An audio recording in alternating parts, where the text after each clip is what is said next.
السلام علیکم۔ جس طرح عام معاشرے میں قرآن مجید غلط پڑھا جاتا ہے، پہلے یہ ایک قاری صاحب بچے کو غلط پڑھائیں گے، کوئی محسوس نہ کرے یہ کیسے پڑھ رہا ہے، تو اس کے بعد انشاءاللہ اصلاح ہوگی۔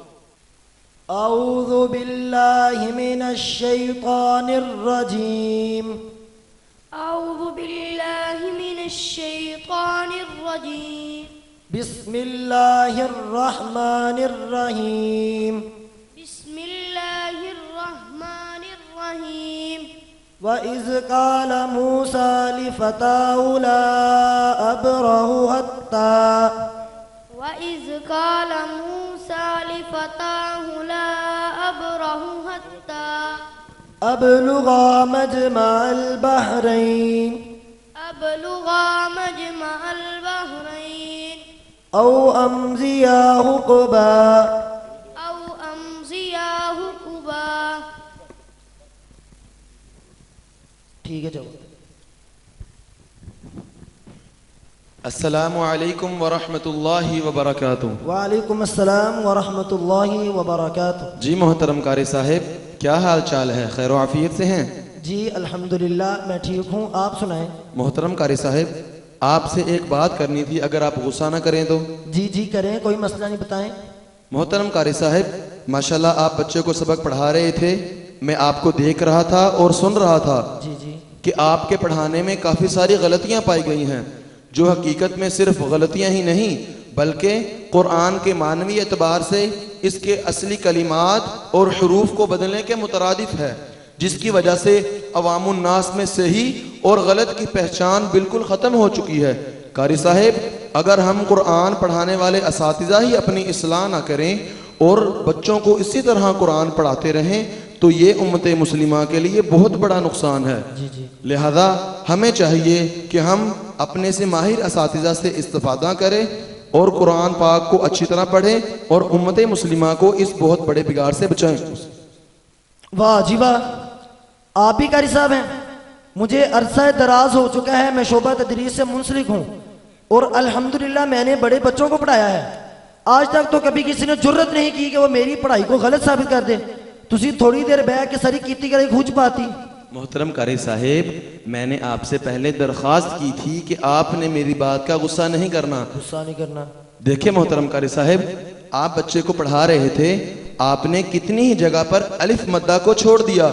الف مدہ یہ ہے کہ اگر خالی الف سے پہلے زبر آ جائے تو اسے ایک الف کے برابر لمبا کر کے پڑھتے ہیں۔ قاری صاحب، آپ نے اس کو لمبا نہیں کیا اور آپ نے گرامر کے اعتبار سے بھی بہت بڑی غلطی کر دی۔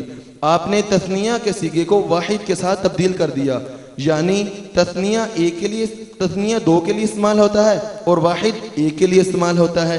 یہ گرامر کے اعتبار سے اور معنوی اعتبار سے بہت بڑی غلطی ہے۔ قاری صاحب، اب میں آپ کو ایک بچے کی تلاوت سناتا ہوں جو ہمارے ہاں پڑھتا ہے۔ عبداللہ بیٹے ادھر آئیے، قاری صاحب سے سلام لیں اور قاری صاحب کو تلاوت سنائیں۔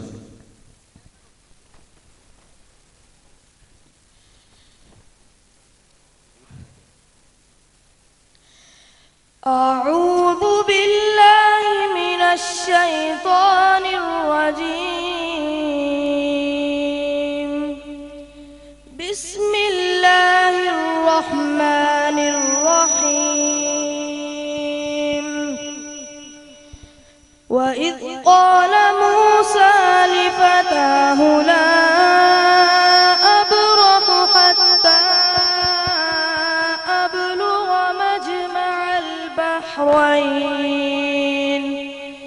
أَوْ أَمْضِيَ حُقُبًا، فَلَمَّا بَلَغَا مَجْمَعَ بَيْنِهِمَا نَسِيَا حُوتَهُمَا فَاتَّخَذَ سَبِيلَهُ فِي الْبَحْرِ سَرَبًا۔ دیکھیں محترم قاری صاحب، ماشاءاللہ بچہ آپ کو قرآن مجید کی تلاوت سنا رہا تھا۔ بچہ کس طرح متشابہ الصوت حروف کو واضح کر کے پڑھ رہا تھا۔ قاری صاحب، آپ بھی بچے کو پڑھا رہے تھے مگر آپ نے متشابہ الصوت حروف کو واضح نہیں کیا۔ قاری صاحب، متشابہ الصوت حروف یعنی ملتی جلتی آوازوں والے حروف 15 ہیں جن میں واضح فرق کر کے پڑھنا لازم ہے۔ اگر میں آپ کو اس کی مثال قرآن مجید سے دوں تو وہ کچھ اس طرح ہوگی. سورۃ الکوثر کے اندر ہم پڑھتے ہیں فَصَلِّ لِرَبِّكَ وَانْحَرْ ہا کے ساتھ. تو اس کا مطلب ہے کہ نماز پڑھیے اپنے رب کے لیے اور قربانی کیجیے. قاری صاحب اگر ہم اس کو ہا کے ساتھ پڑھیں ہا کے ساتھ تو اس کا مطلب ہوگا فَصَلِّ لِرَبِّكَ وَانْحَرْ. نعوذ باللہ نماز پڑھیے اپنے رب کے لیے اور اپنے رب کو جھڑکیے. نعوذ باللہ ان کو ڈانٹیے. قاری صاحب اس کی دوسری مثال سورۃ الاخلاص کے اندر کہ ہم سورۃ الاخلاص میں پڑھتے ہیں قاف کے ساتھ قاف قل هو اللہ احد. کہہ دیجئے اللہ ایک ہے. اگر ہم اس کو کاف کے ساتھ پڑھیں باریک کاف کے ساتھ قل هو اللہ احد تو نعوذ باللہ من ذالک اس کا مطلب ہو جائے گا کھاؤ اللہ ایک ہے. قاری صاحب میری بات کو سمجھنے کی کوشش کیجئے. معنوی کتنے تبدیل ہو جاتے ہیں اگر ہم متشابہ الصوت حروف کا خاص خیال نہ رکھیں.